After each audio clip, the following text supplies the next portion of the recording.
Kane is overwhelming. Yeah. And as a person who's watched fighters, as a person who's watched fighters my whole life, like watching the UFC, all the thousands of fights, I've never seen a heavyweight that can put the kind of pressure on somebody that Kane can. He's just different. His cardio is just different. It's crazy. It's like he's got double lungs. Yeah. I'm not even joking, man. Like I've been overwhelmed watching his fights. It could be an argument. He's #1 best heavyweight of all time. You could argue that. I do argue that, and people get mad at me. They say Fedor's #1. I'm like, nah. Maybe no, I don't think so. Look, I really think that you have to be open-minded about this #1 debate. And I think until Verdum just got knocked out, Verdum is in the running for the debate. 100%. I mean, he submits Fedor in his prime, really. Submits Minotauro. And I don't think Fedor was in his prime, though. That's why I disagree. He was the first guy to do it. He was the first guy to do it when it was Fedor. And then after that, I was like, all right, but he did get caught by Fedor. But I think he was already on the slide. He was, but there was still that kind of prestige of Fedor. Like, after he lost that, and then it's like, oh, fuck it. Yeah, but we can coaches, beat this guy. But Fedor the reason why I'm saying though. this is coaches were saying that. His own MMA coach, after he knocked out Brett Rogers, said that Fedor won with his old tricks, but he would have liked to have him for more time training. Sure. And he thinks he's not approaching it correctly, and he just won by being Fedor. But he also caught Verdum with that old trick. He caught him, knocked him down, and then the mistake Fedor made was he jumped into his guard. But remember, he jumped in to pound him, but he caught him really, really well, knocked him down with the exact same timing that he did to everybody before that. Okay, so, maybe. Yeah, or maybe Verdum goes down on purpose the moment a punch hits him so he could drag you into his guard. Do that too. Which he does. Yeah. He's a smart guy. Verdum is a very smart guy. He didn't fight smart on Saturday. Definitely did not Why fight the smart. fuck would you run face first? Because he got tagged. If you watch the stoppage, if you see if you can find the highlight, I'll show it to you because this is something that I wish somebody brought up during the actual commentary. He got tagged right before he got knocked out. He got tagged doing the same thing with the right hand. He moved forward. He was making these advances. He moved forward. He got tagged with that right hand. And I think he was on Queer Street. And I think he went running at Stipe on Queer Street and got knocked the fuck out. And the way Stipe did it was a fucking work of art. The angle? It was like Anderson Silva and Forrest Baby step Griffin. to the right and boom, right? It was better. It was even better. It was better. His angle was sick. And obviously, his right hand was nasty. It's also, Verdum did get hit early. And in Verdum's training, if you've seen him train, there's this competition within that gym. When you get hit, it's like, whoa, got to get him back. I think it was more, he gets hit and he's like a charging bull. And it's like, fuck this, man. I think it's probably a little of both. A little both, I agree. Because I definitely think he got cracked. And I'm like, whoa, that is a big right hand that he got hit with. And it's in the same manner. The same manner. He's charging forward, he got hit. That's how Aldo got knocked out against McGregor. Yep. You got to be fucking real careful charging forward. Well, like it makes the punch harder. Boxer. It makes the harder. punch harder because, and you know, Stipe's knocked out some great guys. But he's not a knockout artist per se. If you compare him to like a Mark Hunt or Roy Nelson, he's not a knockout artist. When a guy's charging in like that and then you're countering with right hand, it makes it seem way worse. Well, here's my take on Stipe's power. I think Stipe has big power, but I think he fights economically and intelligently. He's a smooth fighter. Good boxer. He's a very good boxer, Golden Gloves boxer, but he's like smooth and relaxed in the way he spars. It's one of the things that makes him so dangerous is this, he does things very correctly. You know, and I think, you know, DC was on the commentary for the UFC recently. He was talking about getting the rub. You know, he was talking about that experience when you have a tough fight with someone, you get the rub. And he fought Junior Dos Santos, and they went to war. What do you mean rub? This is what I mean. What he was saying is like Daniel says, when you fight someone that's really good and they're better than you, even if you lose, it elevates you. You get the rub. Like just by sharing the ring with them, just by being in that ring, by competing with them, you realize how good you are. You actually get better. And you realize how good that person is. Yeah. I think he got the rub when he fought Junior Dos Santos in a way, because he went 5 rounds with a guy who was one of the toughest of the tough. A guy who was one of the, a champion who knocked out Cain Velasquez with 1 punch, and he went 5 hard rounds with him. And the decision could have went either way. And took his best shots. Yeah. And I also think, to go back to DC's point and your point with the rub, I think at the UFC level, especially when you get in that top echelon, you know you're good and people are telling you you're good. But like when he beat Arlovsky, he starched him. You don't learn much from that man. When you go up to a decision with a world-class guy, then you know, like you're doing something right. Your camp, you're doing it right. You had good gas. You realize what works, what doesn't. So you learn so much more. And he's going to, like you said, war with JDS, and we see him getting better and better. Well, what's really interesting now is, here's the dark horse that nobody talks about. Stefan Struve is only 28 years old. That fucking dude is gigantic. He's 7 feet tall. And if he could put it together, and he put it together on Bigfoot Silva the other night, knocked him out. I know the guy has a bunch of knockout losses. I know he does. But he knocked out Stipe. Struve knocked out Stipe. That was his last. That was his only loss in the UFC. Yeah. So look, dude, Struve, do not count that guy out yet. Struve did an inside leg kick and then. Well, he's got that heart issue and stuff. I don't know what he's got going on physically, but I'm saying that kid, if he puts it all together, when you're 7 feet tall, how long does it take before you even get coordinated right? I mean, it's like you're sending a message, and it's got to go so far before it gets to your fucking hand. Yeah. And then, I mean, have you fought guys that are super tall, like Jack May and those guys? I mean, what's that? But like the thing is Stipe would be, or not Stipe, Struve would be such a freaking handful if he could learn to use his reach. But when guys like Roy Nelson, when you get these upper echelon guys, nothing against Bigfoot, but off TRT or whatever, because he actually needs it, off it, it's. I think anyone in the top 20 kind of fucks him up. But with Struve, the real test is going to be who they give him next. Well, Struve got fucked up by Overeem. And Overeem, that was a super intelligent fight the way he fought it. He took him down, beautiful takedown, got on top of him, just ground and pound the shit out of him. The other thing about Struve is you got to realize that kid has, I think, 40 fights. Yeah. He has a shitload of miles on him. Well, that's he has half a heart. And the mark, well, it does not, it's not that I'm just bad. kidding. No, but it's.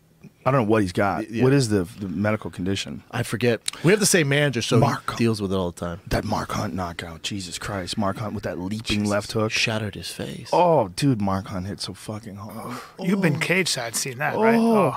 Oh. He's fast, too. He's so fast. A beast. Yeah, he's a beast. I think if Stipe can get, I'm curious to see if Stipe can get within boxing distance of Alistair and take away any of those kicks and how he sets it up. That's going to be interesting. Alistair can box, man. He can, huh? Oh, yeah, for sure. Better than Stipe. He knocked out Junior. I'm not going to tell you. Knocked out Junior with one punch. That's good. He's the best striker in the UFC heavyweight division, maybe of all time. So Stipe then is going to have to close that distance and box him, right? Not necessarily. No, Stipe could crack him. Look, Ben Rothwell knocked him out in the first round. Stipe has better footwork. Anything can happen. He has better footwork, and Alistair's been stopped a lot of times. Yeah, his chin's the question. This is the other thing people forget with Alistair. That motherfucker can grapple. Oh, yeah. He can wrestle and grapple his ass up. Yeah. So you want to go to the ground with him, you're going to be in a world of trouble. Well, he won the Abu Dhabi European trials. God. And in Pride, he submitted Vitor. Yes. He also submitted Mark Hunt. He has a nasty guillotine, dude. His guillotine is People super, always forget about that. They think def. of just as a striker, but you want to go to the ground with that dude. I don't think Stipe has a lot of submission work under his belt. Right? So Stipe and I trained for 2 years together. That kid has submission defense. So you know how Rashad has his black belt? If you ask Rashad to show you like a omoplata or a real specific offensive move, I don't think it's at black belt level, but his defense, and that's Stipe's defense is nasty, super nasty. It's just what he's really good at defense. Yeah. He's a very smart athlete. Yeah. And very good athlete. And it's when you have a guy who could probably be a professional ball player, right? You look Stipe? at he could probably be a professional ball player. He didn't make it. Yeah, he didn't make it, but he's at this level of an athlete. Now, what I'm saying is it's rare that you see a guy like that who comes over to MMA and fights like super technical, super smart, who's also really, really tough. Like he's also a firefighter. Yeah, professional, full time. Oh, yeah, his head is the biggest head I've ever seen in person. It's a large head. Nicest guy of all time. He's a great guy, but he's got a rare set of attributes, meaning that he's at pro sports athlete level, like as far as like his ability, his movement, and his intelligence, and his approach and his training. And then on top of that, he's tough as fuck. As tough as they come. Just tough as fuck. Like in this fight, let me tell you something, dude. I watched this fight very carefully. And one of the things that I was noticing was like how calm he was through everything, through the watch when they're staring each other down. One of the things you can really pay attention to is the shortness of the breathing. If you watch people breathing during like nervous situations, a lot of times, even if they look calm, you could sort of see this uneasiness in the way they're taking in oxygen. You're sensing tension. You don't sense any of that shit looking at him. You know what's impressive too is he doesn't come from like a mastermind camp. No, it's just his boys in Cleveland. Well, he just might have a mastermind camp. I mean, there's a lot of masterminds out there that don't have the right pupils. I'm saying he's not from like a Jackson's, AK, Right.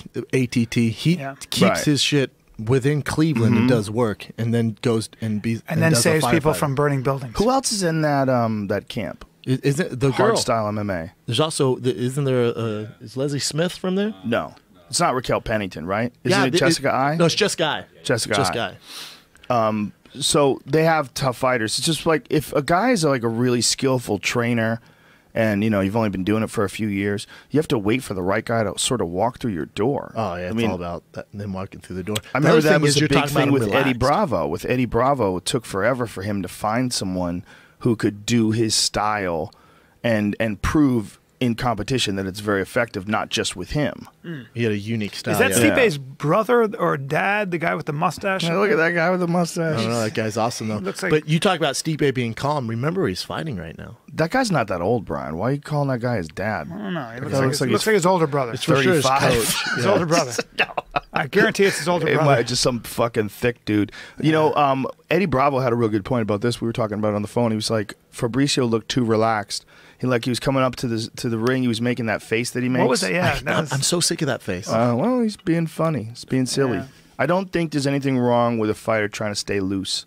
I don't at all. I think that's one of the things that Fabricio does to have a good time. He likes to make that silly face. He's also been doing it forever, man. He likes it. He's the man. He's Fabricio Verdum. If he won the fight and made that face, no one would say a fucking word. If he went out there and head kicked Stipe Miocic, no one would say a word. Yeah. But it didn't work out. So when it doesn't work out, that's when everybody comes shitting on you. What's the same with Connor? With Connor and Nate. Connor's walking out how about Ronda Rousey? Same with Ronda. When Ronda lost, everybody's mad at all the shit that they loved her for. They loved her for don't be a do-nothing bitch and fuck you, I'm making it to the top, kiss my ass. Yeah, now they hate her. And then they think she's arrogant for that. Same with Connor. Of course. Oh, you with your Same. rich shit. Exactly. He's in Venice right now, Exactly. driving around in a Rolls Royce. Just, woo, wilding out. Look, I just, it's just what comes, it's part of what people love about people bragging. They want to bring you down, though, man, no matter what. Look how loose Stipe looks. Look how loose. Good. I mean, he's fighting for the title. Nice and loose. Look at that. Moves away. Could have been argued he should have got a title earlier, too, but he's just such a nice guy. And Stand right a lot of there, checking, too. A lot of good checking of kicks. Like, his Muay Thai is very Feints. good. Very educated with his movements. And look, Fabricio's got some fucking nasty kicks, man. And right there, his striking is much improved. We saw it in the Travis Brown fight, man. oh, Fabricio's Amazing. dangerous on the feet, man. Yeah, the Very Cain Velasquez dangerous. fight, dude. His striking is fucking legit. He's long as shit, and he's got confidence in it. That nice switch kick there. Yeah. But he's a beast, dude. I think in order to be that dangerous of a fighter, you're going to have to open yourself up a little bit. And then when you fight a real strategic guy like Stipe, you're going to get in a little bit of trouble. Well, I think what happened in this fight in particular is that he forced it. Yes. I think he was in this gigantic soccer arena. It's the biggest crowd in history in MMA in Brazil. Look at that beautiful leg kick, though. Yeah, man. Jesus Both Christ. of them, though. Yeah, the inside nice and the jab. outside. Stepping it out to that. Yeah, it's all nice. Like, the technique is real nice. But I think Fabricio was just so ramped up because there's all these people in Brazil, and I think he's a confident man. I think he thinks he's the fucking best in the world. He just has to get a hold of this dude. There's a right hand he nailed him great with. right Nice, hand. too. See, so now Stipe he's... can take a shot. He can, but now look, he's forcing it. He's forcing it. Because he landed it. Yeah, so watch when he starts to force it, he gets hit real hard, and then he gets hit hard and knocked out. He tried that knee, he tries forward, and when... See, he got a terrible single attempt there. That was like such a... You're not getting Stipe on that. He's But a it was phenomenal also... wrestler. I mean, he might have been just trying to make him work, But look or at Stipe's- maybe open up possibilities. Like I sometimes think you he's drop for a single. I think he's a doing it shitty just to get his single. mind off Stipe's, just striking. Stipe's right in range, so he's not afraid to just be right in your grill. He's here. not, though, B. He's not right in range. Right. But he's real relaxed. Yes. Like even the way he's throwing that jab, top. Yep. Like he's economical. And when you're economical in a 5-round fight, it's super Beautiful effective. jab, that was a man. very nice leg kick God, by Fabricio. But he's timing that jab and yeah. Great inside leg kick. by And Steve. the jab also is super light. Like he's just floating it out there. Pop. There's nice watch where he speed. steps when he jabs too. He steps to the side there like that. It's fucking awesome. Like look at that was jab. good You see how uppercut. light that is? Yeah. Ta-ta. You know, he's not. There's no tension there. You know what I'm saying? Like it's like flowing. He checked that leg kick again. Nice leg kick by Stipe. Nice switch. So right now, committed to the Fabricio's jab. realizing, like, okay, this is There he not goes. an easy fight. Look at See, that. he Boom, got that's it. caught. That's it. That's He the got one. caught. Yeah, That's he the got one. caught. You're And right. now right here, bang. That's the KO There it shot. is. Now back it up again. Watch, just back it up just a little bit to where he's chasing him. So watch when he's chasing. He got rocked. You This can't? video player is really. Yeah. Oh, we gotta go to You're the correct. beginning? You're I correct was having though. problems You're getting right. I bored. saw that. You're I correct didn't- though, Joe. I didn't see that until and he got mad and he came out. Yes, he got was wobbled. tagged. Yeah, he got tagged hard with that right hand. That's right. And then he kept charging, and then he got face planted with the second one. Wow. That first right hand had him on Queer Street. I guarantee you, because he's moving forward, and Stipe drops it in on him, and it's the same punch he knocked him out with. And it's when Stipe throws a punch, and this is how you know he's good.